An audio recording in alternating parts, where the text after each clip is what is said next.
Et le PowerPoint, voilà, on n'arrête pas le progrès. Alors l'objectif de cet atelier, c'est d'échanger sur le développement des compétences managériales. Alors je vais commencer très rapidement par une présentation, mais je vais aller vite sur ces points de ce qu'est l'Executive Education. Alors juste quelques points rapides. Le EG Executive Education est une école qui fait partie du pôle ESG. Nous avons historiquement des MBA avec 1000 étudiants en full-time et depuis maintenant 6 ans, nous avons développé des Executive MBA, sachant que les Executive MBA font partie du pôle ESG, avec aujourd'hui, alors il n'y en a pas 6000, mais 6200 étudiants. Bien évidemment, lorsque vous intégrez les Executive MBA, vous êtes automatiquement associé à l'ESG Alumni, donc vous êtes parmi les anciens MBA et les anciens de l'ESG Management School, à savoir 20 000 anciens. Aujourd'hui, dans nos programmes Executive MBA, nous avons très précisément 54 personnes qui suivent nos programmes à ce jour, sachant que nous attendons sur les prochaines rentrées à peu près 54 autres participants d'ici à juin. Dans les autres formations du groupe, nous avons également l'ESGF, spécialisé en finance, le GCI en commerce international, le SGRH spécialisé en finance, mais tous ces programmes sont des programmes full-time, donc pas adaptés à des publics exec. Paris School of Business étant un programme 100% anglophone pour des étudiants internationaux. Alors, au niveau de l'offre de l'Executive Education, si on reprend un petit peu tous les éléments génériques de l'Executive Education, c'est relativement, ce sont tous les dénominateurs communs de notre offre, puisque tous nos programmes sont sur 18 mois, uniquement sur des vendredis après-midi, samedi. Donc l'objectif c'est qu'ils soient compatibles bien évidemment avec une activité professionnelle. C'est des groupes de 18 personnes maximum sur des volumes d'heures autour de 500 heures. Et la spécificité, c'est ce que je veux développer d'un cours autour des pratiques managériales et le développement des compétences managériales de 85 heures. On propose également un coaching individualisé qui va s'apparenter simplement à ce qu'on va appeler une sorte de bilan de compétences. Et nous avons également un accompagnement sur la stratégie carrière, puisque c'est pas notre métier en tant que centre de formation, en partenariat avec un cabinet d'outplacement qui s'appelle Human First. Et puis, précision technique, nos cours se déroulent sur notre site de Nation, donc relativement accessible. Voilà. Nos programmes, que vous comprenez bien à quoi quels sont leurs objectifs, notre métier est véritablement de développer les compétences. Notre programme phare, c'est l'Executive Management qui existe maintenant depuis 6 ans. Nous avons des groupes maximum de 18 personnes. Ça, c'est un choix pédagogique de façon à ce qu'il y ait un maximum d'interactivité pendant les cours, avec 2 rentrées en juin et en novembre. Pour information, le prix de nos programmes est de 15 900 €, bon, sachant qu'il y a des systèmes de remise si c'est à titre individuel ou si c'est payé en une fois, mais ça, vous pourrez vous renseigner directement sur notre stand. Pour l'executive management, les profils types sont des ingénieurs, des RH, des juristes, des experts comptables, mais ce programme n'est pas ouvert, je le précise, à des gens qui ont fait une école de commerce, puisque l'objectif n'est pas simplement de renouveler des connaissances. Après, nous avons tout un ensemble de programmes spécialisés, le Strategy Consulting, dont la première session ouverte en novembre dernier. Nous avons également l'audit et expertise comptable, qui lui, bien évidemment, va s'adresser à des gens qui sont déjà spécialisés dans ces domaines. La prochaine ouverture prévue est mars et la suivante en novembre. Nous avons également direction des ressources humaines et hospitality management avec une ouverture prévue en avril. E-business, ce sera en novembre et en juin prochain, sachant qu'à chaque fois, notamment pour direction des ressources humaines, il y a une ouverture prévue en novembre également. Et d'autres MBA qui vont ouvrir comme production individuelle qui sera accessible en e-learning, marketing et management du luxe et direction des achats. Alors, l'enjeu c'est véritablement de développer ces compétences. Donc, Globalement, en tant qu'organisme de formation, nos objectifs sont à 3 niveaux. Soit, effectivement, on va être sur des objectifs qui vont être centrés sur les savoirs, mais ça, je serais tenté de dire, c'est plutôt le métier de l'université. Et notre objectif n'est pas d'être dans une pédagogie descendante, mais une pédagogie participative. Ce qui veut dire que pendant les cours, l'idée c'est pas de prendre des notes à qui mieux, mais véritablement de partager. Donc l'ensemble des cours sont quelque part préparés par les participants, puisqu'on vous donne un certain nombre de lectures. On vous donne accès à des outils d'e-learning pour préparer les cours et également des supports relativement détaillés. L'idée étant plutôt pendant le cours de faire participer l'ensemble des étudiants, puisqu'on retourne un petit peu au niveau des études, plutôt sur leurs problématiques quotidiennes et qu'il y ait un véritable échange qui s'opère à la fois entre les membres du groupe et également avec les différents professeurs. Le deuxième enjeu va être lié effectivement au savoir-faire, avec bien évidemment une pédagogie qui met l'action au cœur de notre dispositif. Donc ça va être des études de cas, plutôt théoriques lorsqu'on va démarrer sur le premier semestre, sachant que dans tous nos programmes, à la fin, dans le 3e semestre, ce que l'on va faire, c'est ce qu'on appelle un projet de consulting en relation avec une entreprise réelle. Donc ça va être centré sur des thématiques orientées autour de la stratégie, par exemple en management, mais ça peut être un audit comptable pour quelqu'un qui va être par exemple en audit et contrôle de gestion. Donc nous sélectionnons en collaboration avec le département de l'ESG Management School des entreprises réelles avec lesquelles vous allez travailler en étant bien évidemment drivé soit par un professeur de stratégie, soit par un spécialiste de l'audit et du contrôle de gestion, soit des RH, de façon à amener une réponse à cette entreprise. Après, objectivement, qu'est-ce qui va être distinctif lorsqu'on accède à des postes de direction? Bon, les savoirs, ils sont accessibles aujourd'hui, quasi instantanément, sur les tablettes, les smartphones, Internet, etc. Bien évidemment, tout ce qui va être savoir-faire, plus on monte dans la hiérarchie, moins concrètement on fait soi-même les choses et on va plutôt piloter les équipes, le travail des équipes dont on a la responsabilité. Donc, de notre point de vue, les enjeux aujourd'hui sont des enjeux qui vont relever plutôt d'enjeux managériaux, de management d'équipe et de management de proximité. Et c'est clairement à ce niveau que, à mon sens, mon métier c'est l'enseignement, les écoles de gestion, et je nous associe malheureusement à ce groupe historiquement. Nous avons des faiblesses puisque nous ne permettons pas toujours aux personnes qui suivent nos programmes de développer réellement des compétences managériales. Alors bien évidemment, dans la majorité des programmes, et c'était notre cas il y a encore 2 ans, existaient des modules sur le management de proximité, développer vos compétences managériales.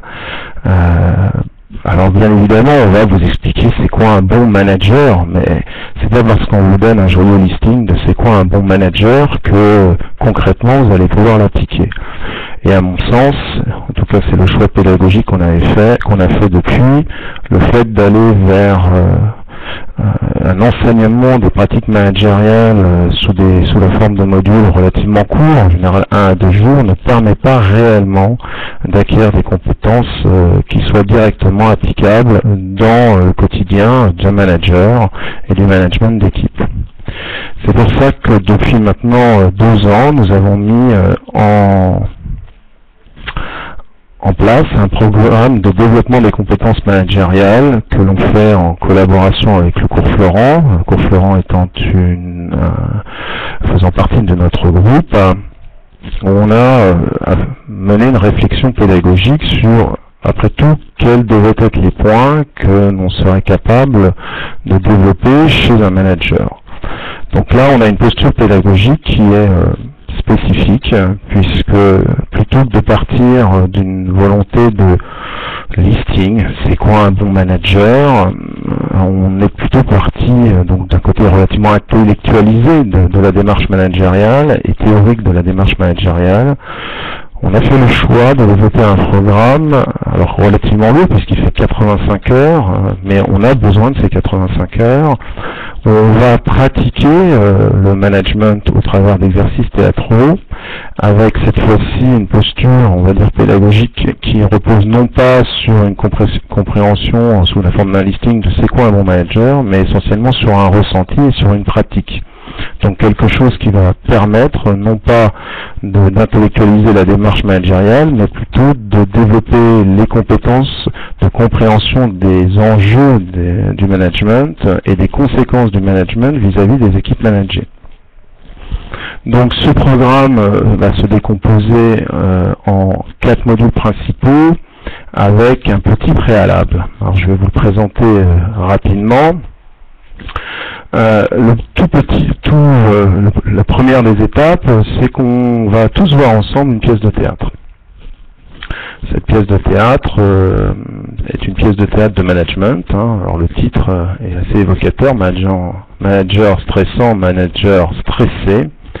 L'idée, c'est d'ouvrir un petit peu l'ensemble des chakras, c'est un peu vous ouvrir intellectuellement sur les problématiques managériales avec quelques scénettes, l'accueil d'un nouveau salarié, l'entretien d'évaluation, le recadrage.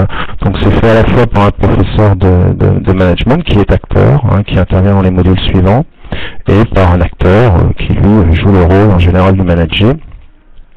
L'idée étant de montrer des situations managériales qui posent problème au quotidien dans l'entreprise et de montrer qu'au final, souvent, ce n'est pas, bien que ce soit souvent ce que vont dire des managers, une problématique liée à du temps, mais plutôt une posture, une capacité à développer l'empathie vis-à-vis de celui que l'on manage.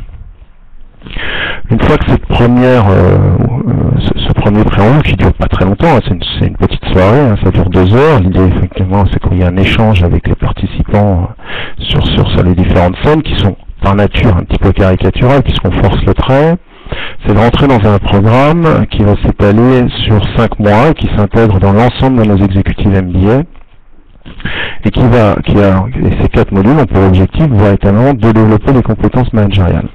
Alors les 2 premiers modules ne sont pas particulièrement innovants pédagogiquement, mais on va commencer par un module de 15 heures où l'objectif va être de développer les compétences de prise de parole.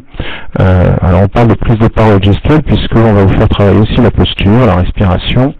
L'idée étant que pour bien manager, eh bien, il faut soi-même être à l'aise dans sa relation aux autres.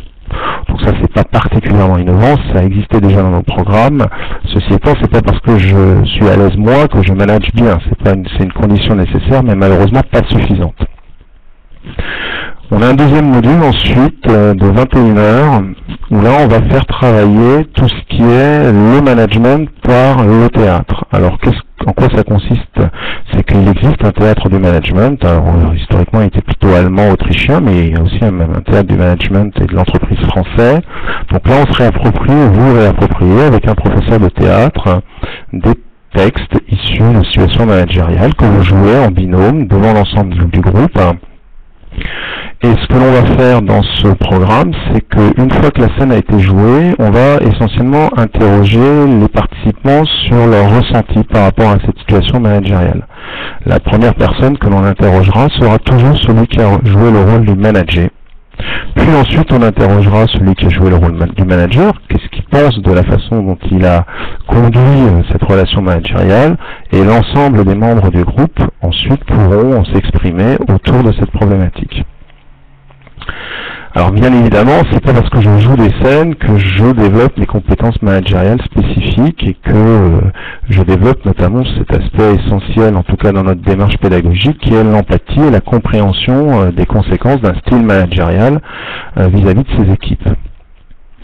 C'est pour ça qu'on va demander un travail entre le module 2 et le module 3 à l'ensemble des participants qui va être de rédiger sous la forme d'un petit texte 3, 4, 5 situations managériales qu'ils ont vécues et qui leur ont posé problème dans leur quotidien de manager et sur leurs expériences passées. C'est bien. Et c'est pour ça que ce type de programme n'a du sens que pour des personnes qui ont déjà une expérience managériale significative et une expérience professionnelle en général entre 5 et 10 ans. Chez nous, les participants ont une moyenne d'âge de 36 ans. Sur la base de ces petits scénarios, c'est envoyé un professeur de management qui va donc sélectionner une situation managériale par participant, l'objectif n'étant pas d'être exhaustif, mais d'avoir un prisme de situation managériale pour éviter de répéter toujours les mêmes. Ensuite, et c'est le module principal, dans ce troisième module, les participants partent en atelier d'écriture avec un professeur du cours Florent et vont donc scénariser cette situation managériale de façon à ce qu'elle soit jouable. Alors qu'on soit bien d'accord, à aucun moment les objectifs pédagogiques sont de faire des participants de bons acteurs, ce n'est pas l'objectif, vous pouvez jouer mal, vous pouvez lire le texte, l'enjeu n'est absolument pas dans un jeu de scène, il n'y a pas de représentation théâtrale à la fin. En revanche, ce qui va vous être demandé, c'est une fois que vous aurez fait ce travail de rédaction de la situation que vous avez vécue, on va vous sortir en fait de votre propre situation managériale qui s'était avérée problématique et on va demander à deux autres membres du groupe, un de jouer votre rôle, le manager, et un autre jouera le manager. Et cette présentation de scène se fait en présence d'un professeur de management qui a en plus des compétences en termes de risques psychosociaux. Et une fois que la scène aura été jouée, la première personne que l'on va interroger, c'est le manager. Puisque dans la vraie vie de l'entreprise, au final, malheureusement, le manager n'exprime que très peu son propre ressenti.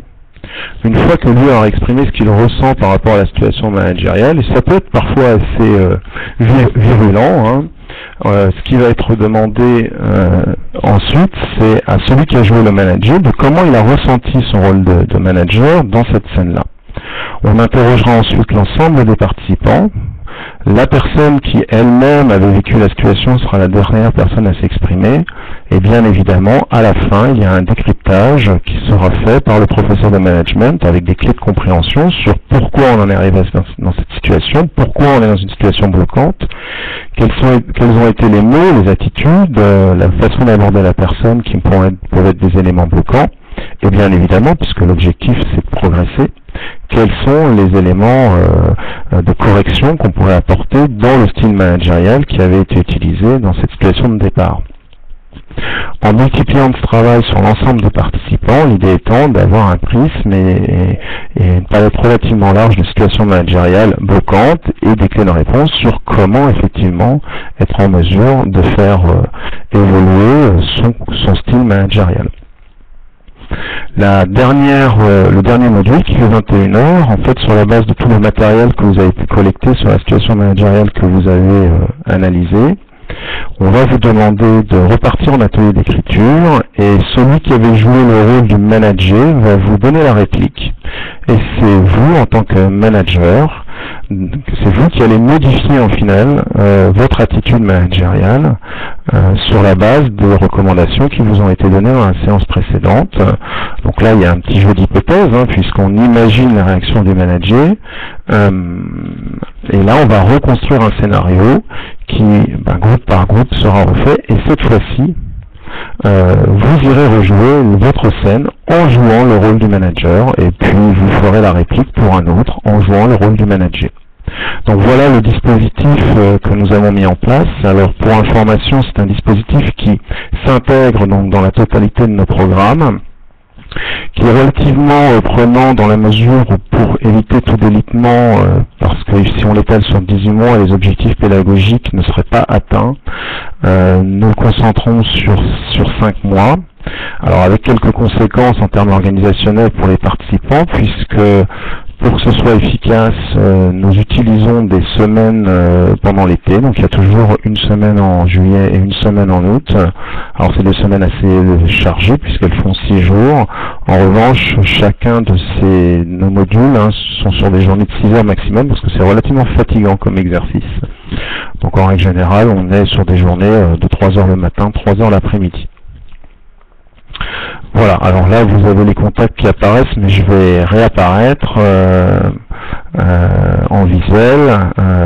Si vous avez des questions, bien évidemment, je suis à votre disposition si vous souhaitez échanger sur ce programme ou si vous avez quelques questions à me poser de façon plus générale sur l'Executive Education. Donc je suis à votre disposition.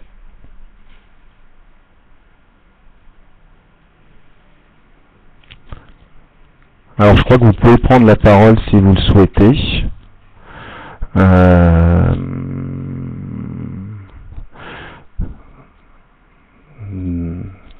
Ou tout simplement écrire vos questions. Alors bonjour David, oui. Alors ce que je vous propose, c'est que si vous écrivez vos questions, alors je peux les lire, et dans ce cas-là, vous répondre à l'ensemble des participants à l'oral. Donc David a une première question. Donc je l'attends et je la relayerai à l'oral. Alors, est-ce possible de n'accéder qu'à la formation, développer ses compétences managériales sans être directement inscrit aux formations MBA? Alors, aujourd'hui, non, puisque ça s'inscrit dans nos programmes exécutifs, que pour le moment, on n'a pas eu de demande spécifique, alors pourquoi pas? L'idée étant que pour que ce type de formation ouvre, il faut que ce soit un groupe minimum de 8 personnes. Aujourd'hui, nous commercialisons au niveau de l'Executive Education ce type de formation, mais dans ce cas-là, c'est à la demande d'entreprise. On l'a fait récemment, notamment pour Orange.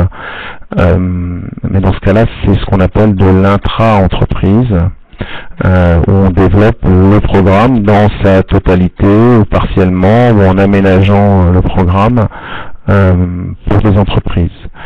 Nous n'avons pas à ce jour ouvert de groupe développer ses compétences managériales sous un format qu'on appellerait inter-entreprise, avec des personnes qui viennent d'entreprises diverses. Dans les faits, c'est toujours extrêmement difficile à organiser puisque les contraintes des uns et des autres sont rarement compatibles. Ce qui est éventuellement envisageable, je réponds à David, c'est éventuellement pourquoi pas de vous greffer sur un de nos programmes et de venir le suivre spécifiquement sans faire la totalité de l'exécutif MBA. Donc c'est à discuter. Après c'est une question de place, puisque en règle générale nos groupes exécutifs MBA, comme on les bloque à 18, sont normalement toujours pleins, et que très objectivement ce type de programme au-delà de 18 personnes ça ne fonctionne pas. Voilà. Mais à étudier. Sachant que les prochains cet été. Voilà, on relance ce programme cet été. On aura 2 groupes et 2 mémoires. Dans un groupe, j'ai un groupe de 18 et un groupe de 17. Donc théoriquement, il y aurait une place. Voilà.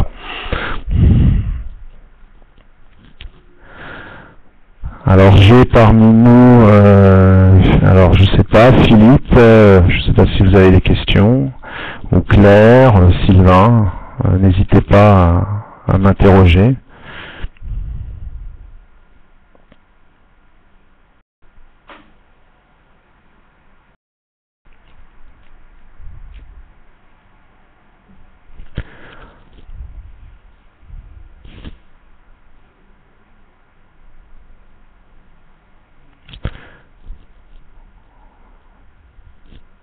Donc Claire me précise qu'elle n'a pas de questions. Parfait, alors peut-être que j'ai été extrêmement clair, en tout cas je l'espère. Voilà, donc vraiment pour reprendre un peu ce que j'ai dit de façon un peu rapide, on est vraiment aujourd'hui sur un objectif simple, développer la compétence managériale. On fait rien effectivement sans les hommes. Je pense que pour tous ceux qui ont un minimum d'expérience managériale, vous l'avez compris. Mais la façon dont on va s'adresser à ces équipes, parfois même en croyant être extrêmement positif, on a fait tout un exercice récemment dans le cadre du cours Florent avec nos participants sur comment féliciter. Et on s'aperçoit que la façon dont on va féliciter quelqu'un peut le mettre soit dans une situation de dépendance, en disant tu m'as fait plaisir, alors je caricature en disant cette phrase, tu m'as fait plaisir parce que tu as bien fait ce que je t'avais demandé. C'est très différent de dire à la personne tu as atteint tes objectifs, et c'est pas je te félicite parce que c'est quelque chose qui serait descendant, et pas je te remercie, mais c'est véritablement centrer l'individu autour de sa propre réussite. Ça va être toute la différence entre la félicitation et l'encouragement qui va développer la confiance chez l'individu. Alors ça, je suis pas le plus compétent en la matière, moi je suis un professeur de marketing à la base, mais les professeurs spécialisés dans le théâtre du management et les professeurs notre professeur de management sont bien plus compétents pour être capables de développer ces compétences-là, et pour que chaque mot au final, parce que chaque mot compte lorsqu'on s'adresse à quelqu'un que l'on manage, soit les bons mots et que l'attitude permette véritablement à la fois de développer l'individu, lui donner confiance et lui permettre d'évoluer et de contribuer positivement à l'activité de l'entreprise. Alors, est-ce que je vais m'adresser à Philippe ou à Sylvain? Alors, sur la diversité culturelle, je vais lire la question de David. Au niveau des personnes participantes, alors il faut savoir que le choix que l'on a fait, nous, dans notre exécutif MBS, c'est que les contenus pédagogiques, et a fortiori sur ce programme, sont délivrés en français. Donc la majorité de nos participants sont de nationalité française. On a quelques participants étrangers. Après, la condition, bien évidemment, c'est qu'ils soient parfaitement bilingues et qu'ils parlent parfaitement le français. Ce choix qu'on a fait de faire les formations, je remets mon casque, en français répond à deux objectifs simples. C'est que, ayant pour objectif vraiment de développer les compétences, on ne veut pas mettre de filtre lié à la langue, qui pourrait bloquer l'acquisition d'un certain nombre de compétences. Voilà, faire de la comptabilité en anglais, je ne suis pas persuadé que c'est un intérêt pédagogique significatif. Et puis après, il y a un objectif relativement simple. Si vous allez sur différents stands, vous verrez des prix relativement variables sur les formations exécutives. On veut rester accessible, compatible avec des financements FONGECIF, et le fait de délivrer des programmes en français nous permet d'avoir des coûts relativement plus faibles, nous, en termes de production. Il serait tout à fait possible pour nous de passer le programme 100% en anglais, sauf que ça signifierait que nos professeurs viennent des États-Unis, en tout cas de zone anglophone, ce qui globalement doublerait le coût, ce qui n'est pas notre objectif. Donc dans les participants, j'ai essentiellement des personnes qui viennent d'Europe, parfois d'Europe de l'Est, mais dans la majorité, nos participants sont de nationalité française. Donc on n'est pas dans une diversité culturelle significative.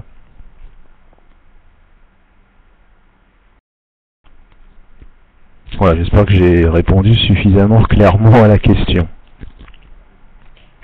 Les profils types, si je prends par exemple l'executive MBA management, on a sur les groupes de 8, en règle générale, sur les groupes de 18, la moitié ce sont des ingénieurs, avec une dominante IT. Alors qui peuvent, dans certains cas, effectivement, j'ai eu dans le groupe qui va bientôt être diplômé, quelqu'un qui était slovaque, une personne qui était polonaise, voilà, mais ils étaient parfaitement bilingues et ils exerçaient leur activité en France. Et pour le reste des participants, c'est en général des gens qui sont soit sur des profils commerciaux, RH, juridiques. Bon, puis après, il y a toujours des profils un petit peu atypiques, puisque dans le groupe qui est rentré en juin, j'ai un spécialiste, j'ai un docteur en cellules souches, voilà, qui a pris la direction d'une start-up dans le domaine et qui avait besoin de compétences managériales. J'ai une dame qui est docteur en mécanique des fluides. Donc voilà, des profils relativement variés. Sachant que je fais de gros efforts, là je m'adresse plus spécifiquement à Claire, pour avoir au moins à chaque fois 30% de femmes au sein de nos formations, puisque là encore ça fait pour moi partie des éléments de diversité. De façon périphérique, dans nos programmes, on propose également à l'ensemble des participants de passer des labels autour du management du handicap. C'est le label Handi Manager qu'on fait en collaboration avec les compagnies ROS, et également un label sur la diversité, sur l'égalité homme-femme, pas la diversité, on ne le fait pas celui-là, sur les égalités hommes-femmes dans le cadre du travail, c'est le label HF EGAPRO.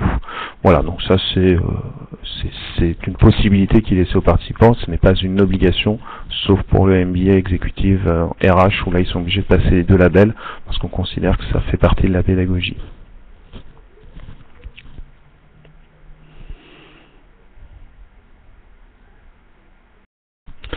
David a posé 2 questions, c'est lui qui mène. Est-ce que quelqu'un aurait une autre question ?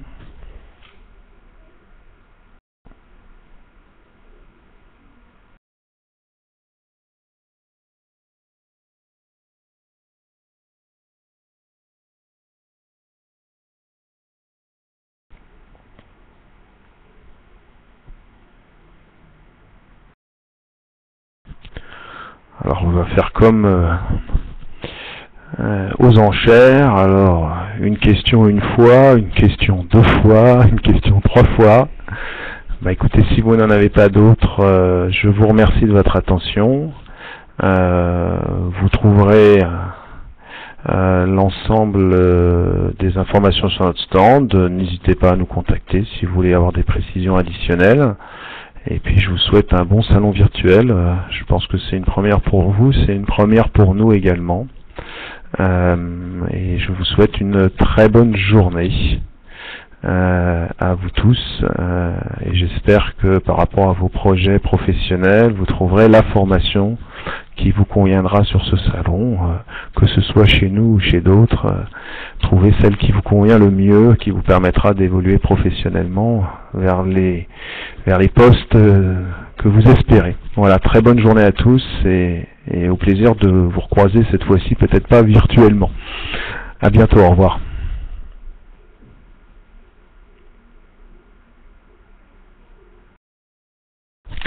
David, avec grand plaisir. Donc, pas de souci, je vous accueillerai avec plaisir.